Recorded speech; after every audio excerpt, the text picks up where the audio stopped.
School lockdowns are a very serious matter.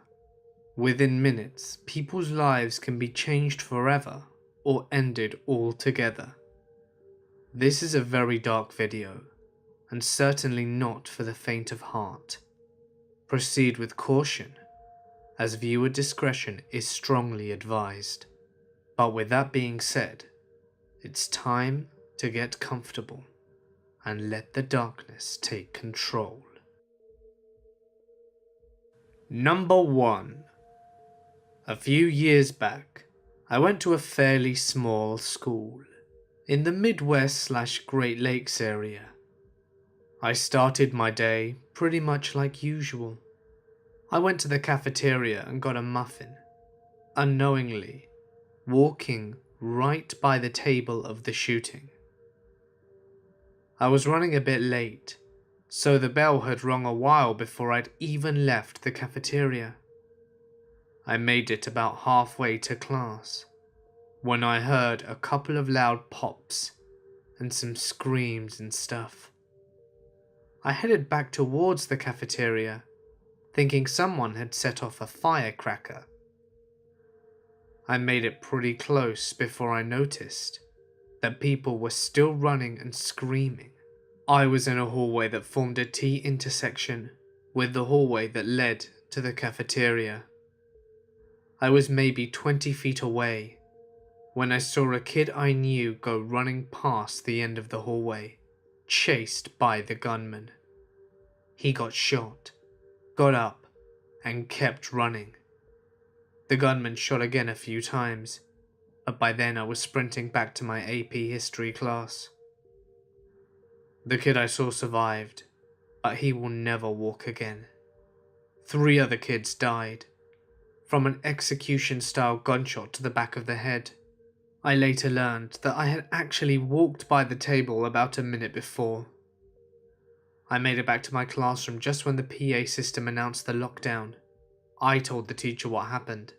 He was an ex-Marine, non-combat, but he was still solid, 6'8" dude. He stood up and went to the wall locker and pulled out a baseball bat and told us to get into a corner and stood by the door.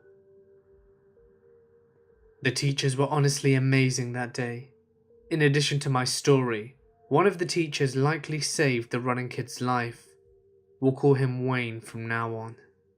Wayne had kept running all the way until we got outside this teacher's room. We'll call the teacher Mr. Simon. Mr. Simon did the same thing my teacher had done, except that he also had a bulletproof vest handy in his wall locker. Again, small white suburban school, no idea why he felt it was necessary. Very smart man, and in no way nutty, just careful I guess. He put it on, unlocked his now locked door, and pulled Wayne into his room. He locked the door behind him. Another teacher called Harry then chased him from the building. Harry happened to be a rather large football coach. He was the study hall monitor, and initially chased the shooter out of the cafeteria as well. He stopped to check in on the boys, and when he realized that the shooter was still pursuing someone, he left and started chasing him down. I know he was shot at least once, because my friend says that he jumped behind a vending machine to avoid it. Next time we were in school, no more vending machine. I guess that the shooter was out of bullets, and by the time he chased him out the building, he went to the back and sat with the boys until paramedics arrived. I will never be able to express my gratitude for what he did for me and my friends that day. Even though they were probably already gone, just the fact that he was there was nice to know. It was just so surreal. One minute it was all screaming, and the next I was just sitting where I normally sat at 8:15. I ended up throwing up a few hours later, once the adrenaline had worn off. Since then, I've had problems with both opiates and sleeping aids, though I managed to kick both of these habits before college. I still have flashbacks from time to time, and some nightmares, but at least I can sleep. It only gets bad around the anniversary, and sometimes when I see other shootouts in the news. Sandy Hooks was a rough time for a lot of my former classmates, I still never sit with my back to the door unless I absolutely have to. I still jump at the sound of gunshots and cars that backfire every once in a while. I am relatively lucky. I was really only close with one of the guys that was killed, and I spoke a fair bit to the other two. It absolutely destroyed some people, I know. Heroin and pills have already killed one, and I see it slowly destroying another every time I check my Twitter feed. Other friends still have trouble sleeping, and I still get semi-regular calls just to talk about PTSD. It's terrible. I still hate being home from college. I don't think I really get out of my funk until I'm out of town. The worst was probably the fact that we were officially back in school by Friday, when the shooting was on the Monday. Just being back in the building was poison. We didn't get shit done for at least a month, even the kids who were not directly affected. I don't know who was responsible for that decision, but I would punch them in the face if I had a chance. Number 2. It was 5th period, which is right after lunch, and I was sitting in my geography class, which was actually located in a small room inside the library because of overcrowding. Class had just started when the intercom came on and the principal's voice shaking yelled, "This is a lockdown situation. This is not a drill. This is a lockdown situation." You could hear the commotion in the background. Everyone freaked out. We were really confused because how could something happen at our school when a shooting had just happened at a neighbouring school a month before? My teacher ran over and locked the door. The room didn't have any windows to the outside. Just one that looked into the library, since we were in a room within a room. He just kept telling us to stay calm. We kept asking about what was happening, but he didn't know any more than we did. Some time passed. We heard helicopters above, but nothing else. Some kids were freaking out and crying. Others were trying to distract themselves, but mostly, everyone was sitting on their desks or on the floor silently. I sat on the floor and kept looking at the doors, imagining someone busting through and killing me. I kept thinking that I didn't want to die, but I was convinced I was about to. Since I was in the library, I kept thinking back to Columbine, and I thought I would be the first target. I have never felt fear like that before. After a while, my teacher went through a side door into the librarian's office. We could hear that a TV or radio was on, and I think they were watching/listening to the news coverage of whatever was happening. Then he came back, and we asked to know what was happening, but he wouldn't tell us. He just told us to stay calm, and then put on the Karate Kid movie. I was pissed, but in retrospect, I could understand why he didn't tell us. More time went past, and then my teacher told us after a phone call that it would be safe to leave, and a SWAT team would be coming through to clear out the rooms and escort us to safety. He said to drop all our things and stand with our hands on the top of our heads. We did, and then the door opened and the SWAT officers were pointing rifles at us, with one line of other officers doing the same thing behind him. They entered the room, looked, searched around, and then ordered us to walk out single file with our hands on our heads. We did. As I was walking out crying, I smiled at an officer and said thank you. He nodded and winked. They escorted us to the park across the street, where our parents were waiting. Since only a few kids had cell phones, we had to just wander around until we found them. As I was sobbing and looking for my parents, there were news reporters and cameras approaching me and the other kids, asking questions. I ignored them, but I am still disgusted by that. I should have punched them in their face. It should be illegal to approach children for interviews after shit like that. I finally found my parents and started sobbing.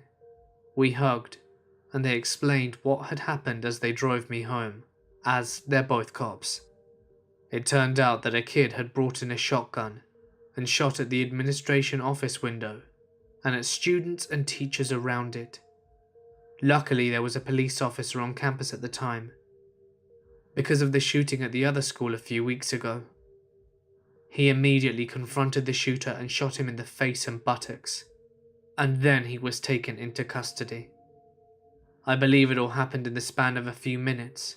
Nobody died, but 5 people were injured, but none seriously. When I got home, I turned on the TV. They had identified the shooter. It was a senior I had sat next to in class for an entire semester. We worked on projects together.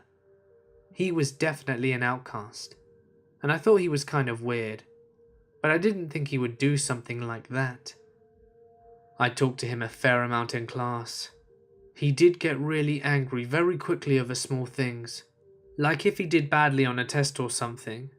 Instead of dropping it, he'd curse and throw his pencil around and act as if it were the end of the world, and not speak to anyone for the rest of the day. Sometimes he would come to class and just look super pissed off and not talk to anyone all day. Other days he'd be really nice to me, and we'd strike up conversations. Looking back, I think he may have had a crush on me.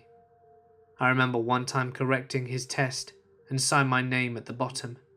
I always dotted my I's with hearts, and he asked, "Is that heart for me?" I laughed and said no. He didn't talk to me for the rest of class that day. He ended up hanging himself in jail before his trial ended.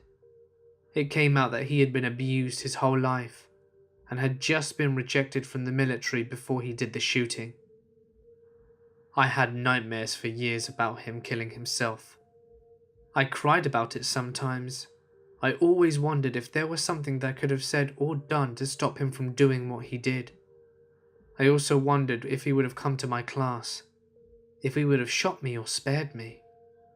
A lot of people immediately hated him and wished the cop would have killed him on the spot instead of just wounding him. But I don't. I wish he would have had a better life, or at least served time and found peace and became a better person. I know he wasn't an evil person. There was good inside him. He just needed help and didn't get it. Number 3. It wasn't a shooting as in Columbine, but when I was in the 8th grade, a 7th grader brought a gun to school. He was playing with it in music class while they were watching a Disney movie, the songs from which they would be singing later in their recital. I think it was Aladdin, but anyway, the original guy who brought it in passed it to him, and he was fiddling with it. Later, he ended up dropping it on his desk. It went off and struck and killed the little boy sitting directly in front of him. So the school went on to complete lockdown.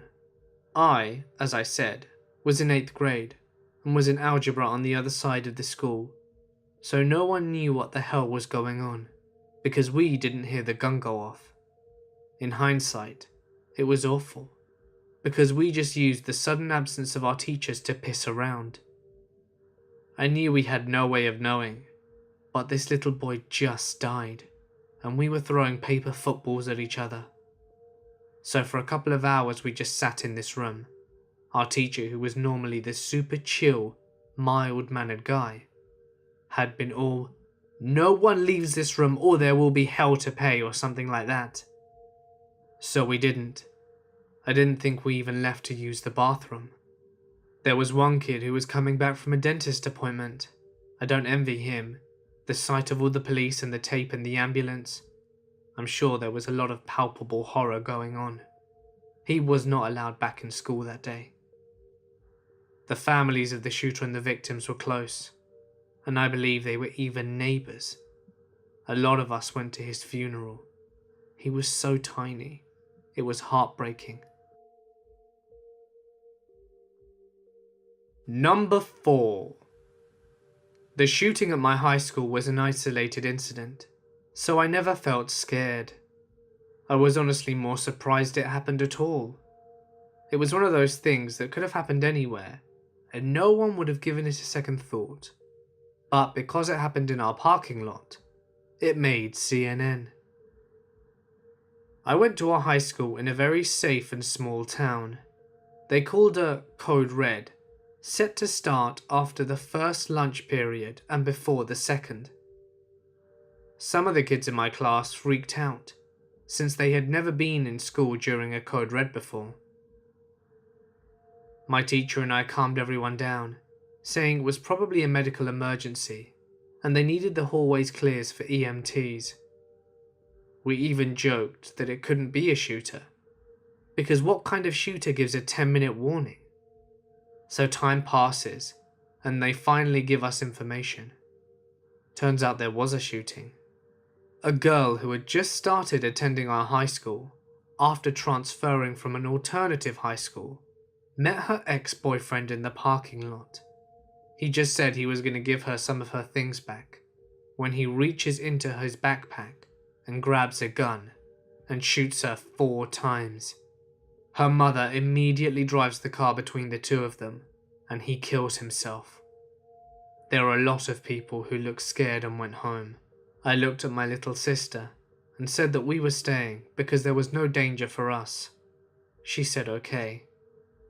The girl who was shot survived, and a few months later gave birth to a child.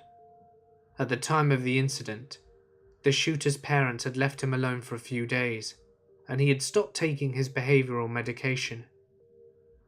That undoubtedly contributed to why the shooting happened. Number 5. In 6th grade, my maths class was located in a first-floor classroom, maybe 30 feet from the main entrance to the school. On this particular day, we had a substitute teacher. About halfway through the class, an announcement comes over the PA system. Attention all teachers, please bring your gradebooks to the principal's office immediately. It is apparent that our renter-teacher was confused. My classmates and I look around at each other confused, and we all collectively arrive at, well, what? We were all so confused. So we all did the logical thing, and figured out we should help the substitute teacher find our actual teacher's gradebook, so the sub can take it to the office. Hey, they made an announcement about it and the principal was involved. I'm not going to be that guy that argues. The door to the classroom is open.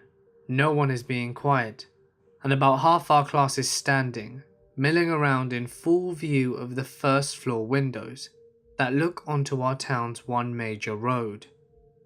The gradebook, however, still eludes us. We can't find anything on the desk, or anything inside the drawers. We look inside the teacher's closet, but there's really nothing there. So we give up.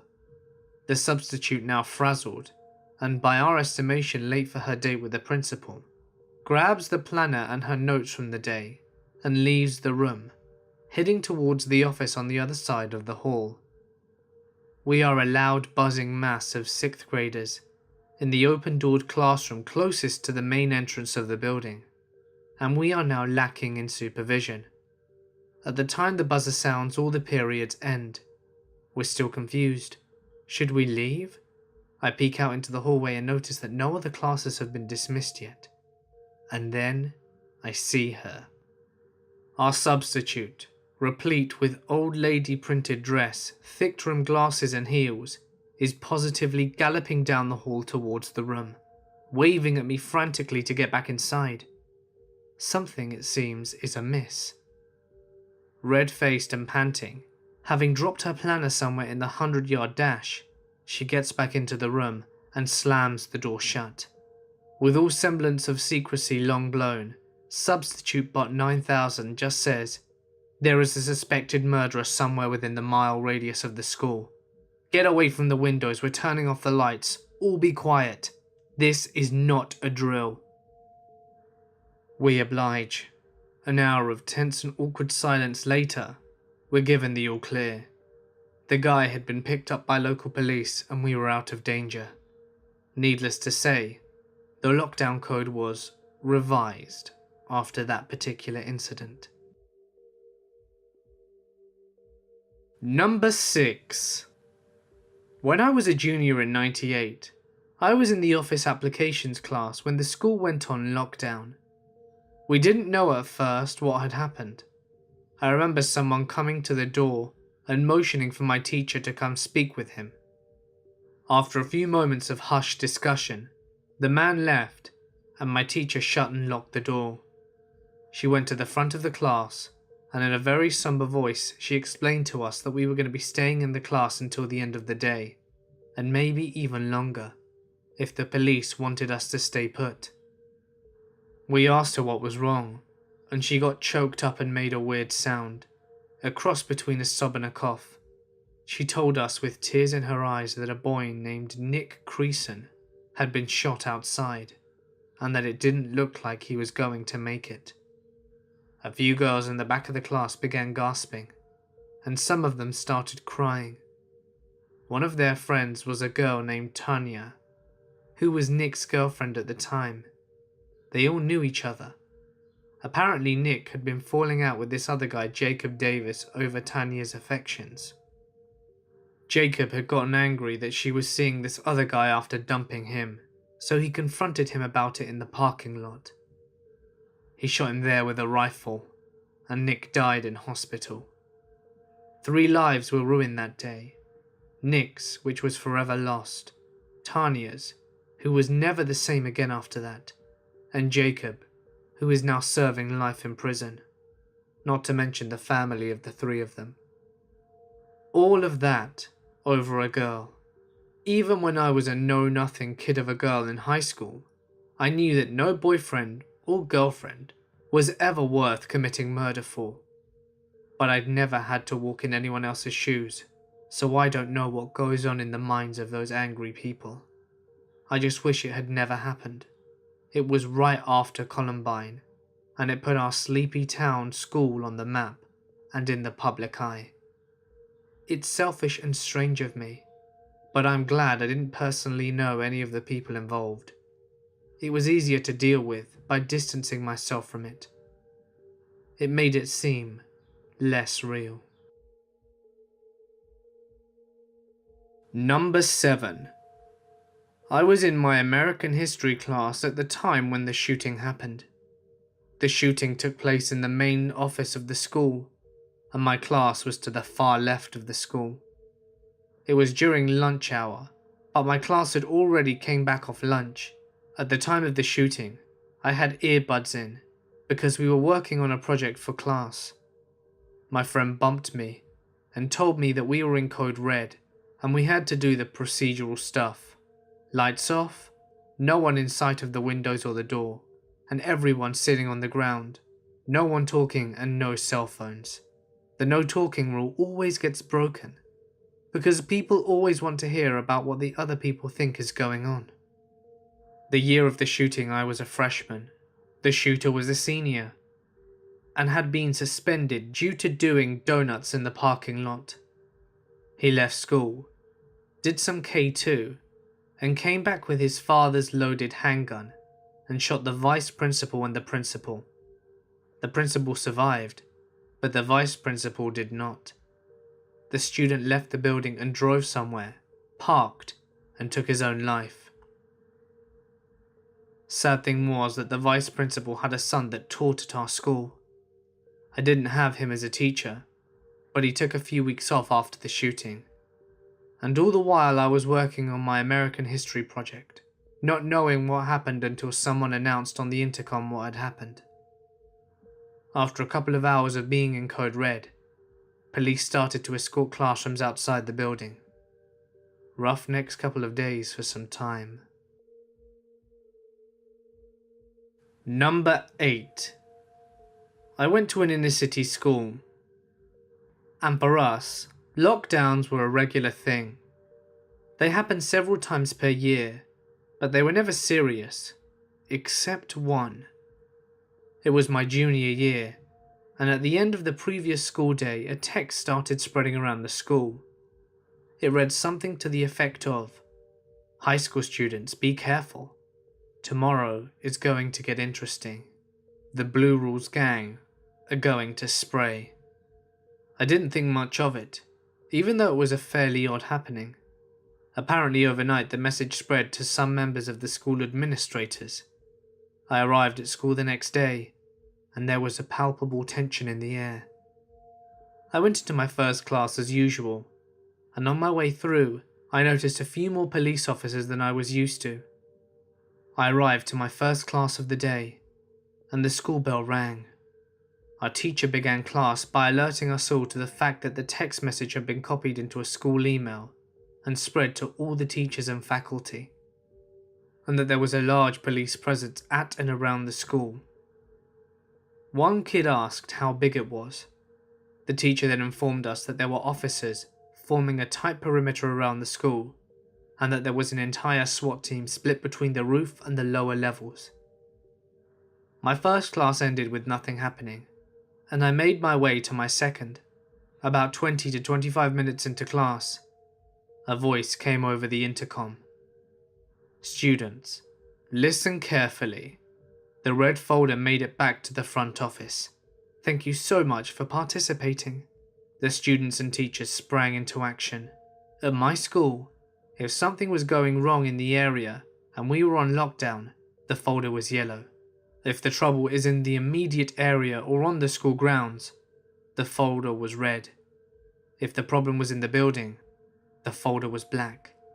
It was our code to keep the intruders guessing or something like that. But the folder was red, and we wondered what the hell was going on.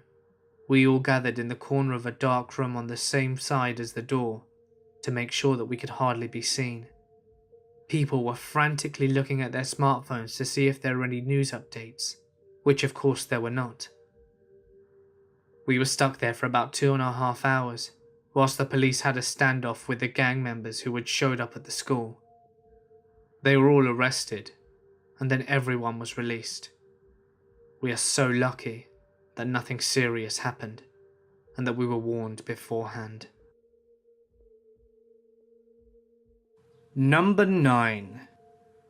This happened in 2014. I'm a senior in high school and would be graduating this year.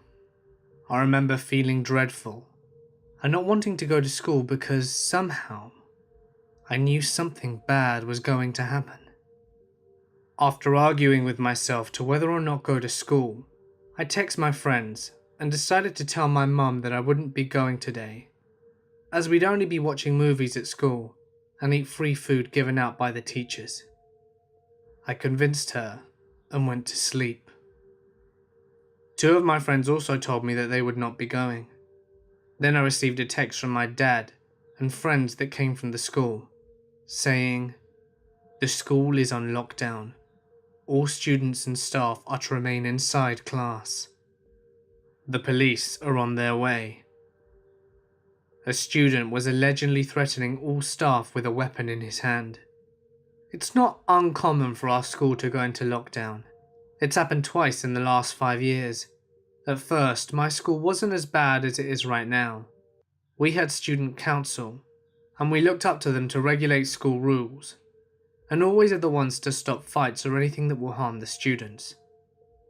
When the seniors, who were all part of the student council, graduated, everything turned sour. My school was then reported for drug dealers, fights in schools, and my school wanting to fight with another school and bomb threats.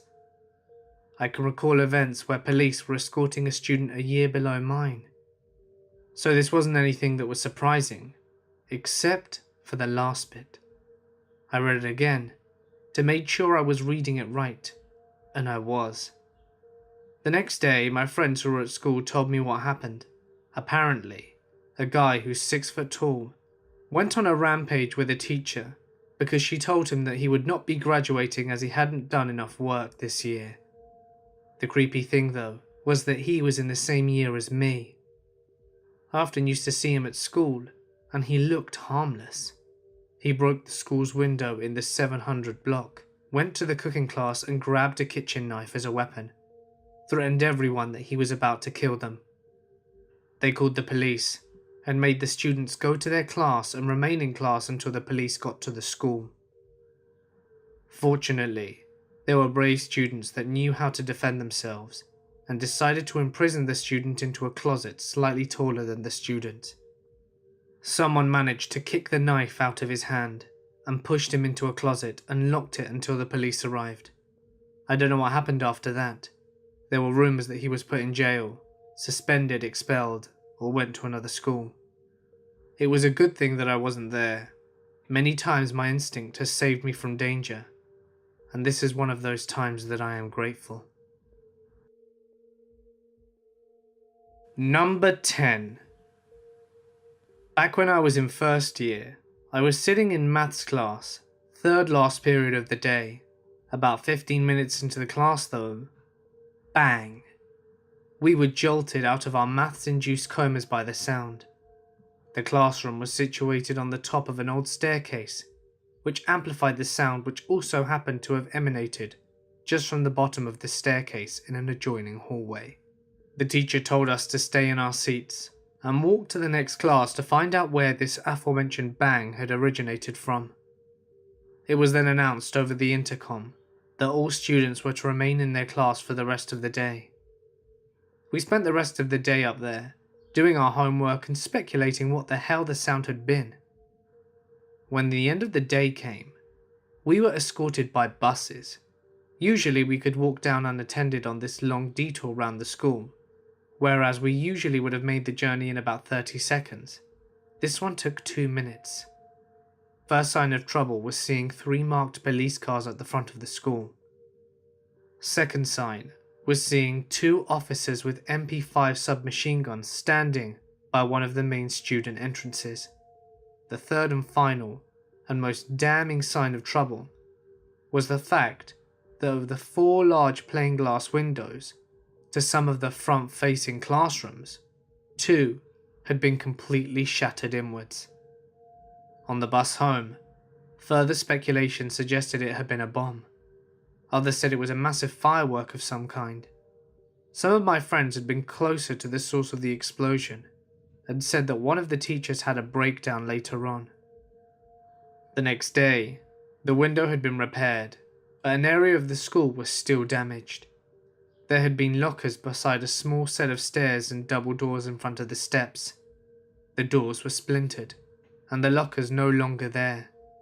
It eventually emerged that the source of the explosion had been quite a large firework, which the school seniors had fashioned, with a time delay fuse somehow using cigarettes or something that allowed them to detonate it when no one would actually be in the vicinity. To many this probably seems quite mundane, but big fireworks are seriously dangerous. It's quite fortunate that no one happened to be in that area at the time when the idiots decided to set it off. Unfortunately, no one was expelled, even though it is such a stupid thing to do. Hey guys, it's Mort here, and thank you so much for listening. This was certainly a very dark video, probably one of the darkest I've made in a while. If you'd like to take a break from horror for a little, and delve into something potentially a bit more light-hearted, my brother has just started a YouTube channel about history. It would mean the world to me if you checked it out. You can follow the link on screen now or in the description to view it.